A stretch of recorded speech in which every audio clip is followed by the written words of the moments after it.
Organska tvar pod nazivom stajsko gnojivo prirodni je biološki otpadni proizvod od probave raznih domaćih životinja ili peradi. Ova komponenta koristi se za ishranu poljoprivrednih kultura kako bi se povećao njihov prinos. Prirodna organska gnojiva imaju visoku koncentraciju i vrijedna su za sve poljoprivredne kulture koje uzgajaju ljudi.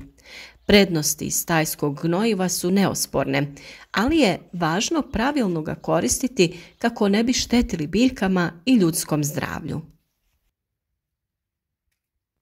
Upravo tema današnjeg videa je vrijednost ovog prirodnog hranjiva koje našim biljkama daje sve što je neophodno kako bi bile otporne, zdrave i plodonosne. Prema svom sastavu, stajnjak kao gnojivo sadrži vrijedne elemente koje biljke uzimaju. To su kalij, magnezij, dušik, fosfor, kalcij i mnogi drugi elementi. Određena istraživanja su pokazala da je pileće gnojivo najbogatije dušičnim tvarima. Nešto manje tih komponenti nalazi se u zečjem gnoju, još manje dušika u kozjem i ovčijem gnojivu, a zatim u konjskom gnojivu, te se na posljednjem mjestu nalazi svinjsko gnojivo po sadržaju ovih elemenata. Ovčije gnojivo se smatra šampionom po udjelu kalija i magnezija, dok ga sve ostale vrste stajskog gnojiva sadrže nešto manje. Prednosti korištenja stajnjaka posljedice su niza činjenica. Izmet domaćih životinja sadrži komponente koje su biljkama potrebne za poboljšanje rasta i plodonošenja, što se postiže poboljšanjem fizikalne i hemijske strukture tla nakon primjene stajnjaka. U procesu fermentacije gnojivo stvara hranjive spojeve humusa, što povećava plodnost sastava tla. Bilo koja vrsta stajskog gnojiva izvor je biološki aktivnih mikro i makroelemenata. Osim toga, sadrži i razne bakterije i mikroorganizme, što je vrijedan izvor hrane i energije potrebne bakterijskoj mikroflori tla. Svaka vrsta gnojiva, ovisno od koje životinje, ima svoje karakteristike. Na primjer, razlikuje se po razini kiselinsko-baznog okoliša. pH vrijednost kravljeg gnojiva je do 8,2, konjskog oko 8, svinjskog oko 7,8. Kada se gnoj unese u tlo, njegova kiselost se smanjuje sa prelaskom u alkalni okoliš. Usporedimo li minimalna hemijska i prirodna organska gnojiva jedno sa drugim, onda organska tvar puno bolje hrani i poboljšava strukturu sastava tla. Rahli tlo povećava njegovu sposobnost upijanja, a također zasićuje korisnu mikrofloru potrebnu za rast biljaka. Sve komponente organske tvari dostavljaju se biljkama u lako pristupačnom obliku. Korištenje stajskog gnojiva treba biti strogo dozirano, mora se primjenjivati prema određenim pravilima. Ako se uvjeti zanemare, tada organska tvar može čak i naštetiti usjevima. Zbog visoke koncentracije organske tvari, svježi stajski gnoj se ne može koristiti. Potrebno je pričekati dok ne sazori, to jest odstoji neko vrijeme. Osim toga, svježi stajski gnoj kada uđe u vlažno tlo, počinje aktivno komunicirati sa mikroflorom tla, oslobađajući pritom veliku količinu plina i toplinske energije. Takvi su procesi posljedica činjenice da svježi stajski gnoj sadrži puno metana i dušika. Početak procesa spaljuje korijenski sustav biljaka i uništava njihovu vitalnost. Koncentrirani svježi gnoj posebno je opasan za korijenje mladih nezrelih biljaka. Primjena gnojiva poput svinjskog gnojiva može zakiseliti tlo, a većina biljaka ne može rasti u takvom okruženju jer preferiraju neutralne, slaboalkalne ili slabokisele pokazatelje tla. Kako bi se izbjeglo zakiseljavanje, u tlo se ne smiju unositi velike količine stajskog gnojiva, a kao deoksidans treba koristiti drveni pepeo, vapno ili dolomitno brašno. Ove deoksidanse je potrebno primjenjivati odvojeno od stajskog gnojiva kako obje tvari ne bi mogle pridonijeti stvaranju velikih količina amonijaka koji je štetan za biljke. Kada se ova tvar oslobodi, tlo će izgubiti dušične spojeve, a njegova plodnost će se pogoršati. Iz tog razloga je najbolje stajnjak u tlo dodavati u jesen, a ostale tvari u proljeće, kako bi bio određeni vremenski razmak u primjeni. Budući da se životinje uglavnom hrane travama, sjemenke ulaze u njihov probavni trakt koje u neprerađenom obliku ulaze u gnojivo, a zajedno sa njim i u vaš vrt.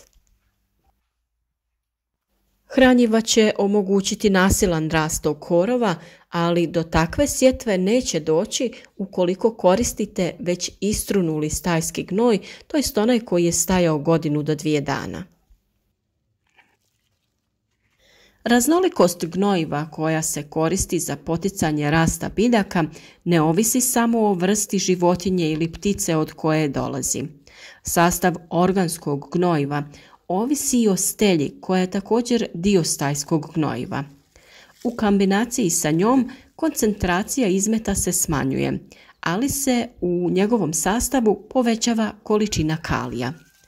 Vrsta stelje na kojoj živi životinja je slama, treset ili piljevina. Najboljim gnojivom za vrt smatra se gnojivo sa slamom, a najmanju vrijednost ima mješavina treseta. Pitanje je u kojem obliku se koristi stajsko gnojivo. Svježe stajsko gnojivo koristi se samo u slučaju miješanja sa drugim organskim tvarima i uz izolaciju korijena tokom procesa hranjenja.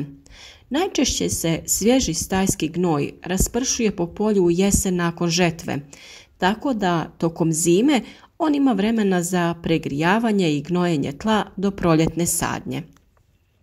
Potrebno ga je zakopati u tlo, a to se radi prekopavanjem ili oranjem cijele površine polja. Za svaki kvadratni metar potrebno je do 10 litara gnojiva. A postoji i suhi gnoj. U roku od 2 do 3 godine gnojivo se može dobro osušiti, nakon čega postaje lagano, mrvljivo, ali ne gubi svoje vrijedne komponente. Nakon sušenja gnojivo ne smije sadržavati helminte i patogene. Kako bi se proces sušenja ubrzao, gnojivo se redovito prevrće, a tako se zagrijava i ravnomjernije suši. Prilikom sadnje biljaka u rupu ili gredicu za sadnju dodaje se suho gnojivo. To se radi kod sadnje paprike, krastavca, paradajza i drugih sličnih biljaka. Nakon zalijevanja biljka dugo vremena dobiva vrijedne komponente koje su bitne za njezin rast. Ovo gnojivo također je prikladno za hranjenje kućnog cvijeća koje raste na verandi ili balkonu. Postoji i stajnjak u obliku granula. Pravi se peletiranjem stajnjaka. Granule ne sadrže vlagu, lako se transportiraju i nemaju jak miris stajskog gnojiva. Takve organske tvari koriste se za dugotrajnu gnojidbu zakopavanjem granula u tlo. Nakon zalijevanja počinju bubriti i raspadati se, hraneći pritom tlo i biljke. Također postoji i tekuća vrsta organske tvari, tekući gnoj koji se prodaje u bocama ili limenkama. Ovo je koncentrat fermentiranog ptičjeg ili životinjskog gnojiva. Prije upotrebe sastav će se morati razrijediti vodom prema uputama na boci. Koncentrat stajskog gnojiva najprikladniji je oblik primjene u usporedbi sa prirodnim gnojem. Često se organska tvar također miješa sa dodatnim mineralnim kompleksom, što rezultira složenim univerzalnim gnojivom. Biljke vole organska gnojiva. Njihova je upotreba opravdana visokim prinosima ako koristite takvu prihranu u proljeće ili jesen. Povrtne kulture mogu se gnojiti stajskim gnojivom, a tu ubrajamo krompir, paradajz, krastavce, paprike, svo vrste povrća, a gnoj se unosi i pod bobičasto voće ili pod voćke. Postoji nekoliko pravila za primjenu stajnjaka na tlo. Za prihranu ne treba koristiti svježe stajsko gnojivo. Možete koristiti odstajali ili humus. Otopina gnojiva se nikako ne ulijeva pod korijen biljke, već se unose u posebno napravljene prolaze. Jesen se smatra najboljim vremenom za unošenje stajskog gnojiva u tlo. Gnoj bi trebao biti zreo preko zime i osigurati će biljkama dovoljnu količinu hrane za cijelu vegetaciju. Preporučljivo je koristiti gnojivo u obliku humusa u proljeće, kada je biljkama potrebna snaga za cvjetanje i plodonošenje. Upotreba stajskog gnojiva za uzgoj bilo kojeg usjeva jednostavno je neophodna. Bez ovog organskog bioaktivnog aditiva nemoguće je postići normalan rast i razvoj snažnih biljaka, kao niti ubrati veliku berbu.